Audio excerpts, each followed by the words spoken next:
আর আমরা দেখছেন T S green world. বন্ধুরা, আমরা চলে এসেছি দ্বিতীয় লটের আরও একটি ফুল ফুললো আজ টিএস গ্রিন ওয়ার্ল্ডে, সেটা দেখাতে এবং বড়গায়ন করব। চলুন তাহলে দেরি না করে দেখে নেওয়া যাক। বন্ধুরা দেখুন ফুলটি কত সুন্দর ফুটেছে। রাত্রের বেলায় এই ফুলকে অপরূপ শোভা লাগে গার্ডেনে।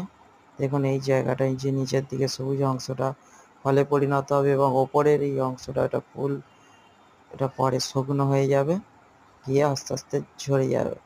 দেখুন বন্ধুরা, এই যে সুরের মতো যে অক্টোপাসের মতো অংশ, ওতে আমরা রেনু নিয়ে লাগিয়ে নেবো এরমভাবে হাতে পলিনেশন করব। সেই সাইডে যে ঝুড়ি ঝুড়ি মতো অংশ আছে থেকে রেনু নিয়ে বন্ধুরা দেখুন এইভাবে আমরা পরাগায়ন করে নিলাম। দেখুন কত সুন্দর লাগছে। এই যে রেনুর মতো অংশটা, এতে হাত দিলেই যে রেনু হাতে লেগে যাবে এবং নিচে ঝরে পড়বে। নাহলে সেই রেনু তুলে নিয়ে, এই যে নিচের দিকে পড়েছে পাপড়িতে, তুলে নিয়ে আমরা অক্টোপাসের মতো অংশটায় লাগিয়ে নেব। বন্ধুরা দেখুন ভালো করে লাগিয়ে দেবো, দিলেই মিষ্টি হয়ে যাবে বন্ধুরা। আর এই যে কুঁড়িটা দেখছেন পাশে, এটা একদিন পর ফুটবে।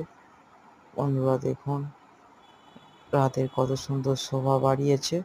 ভিডিওটি ভালো লাগলে লাইক করুন, শেয়ার করুন, সাবস্ক্রাইব করুন। ধন্যবাদ।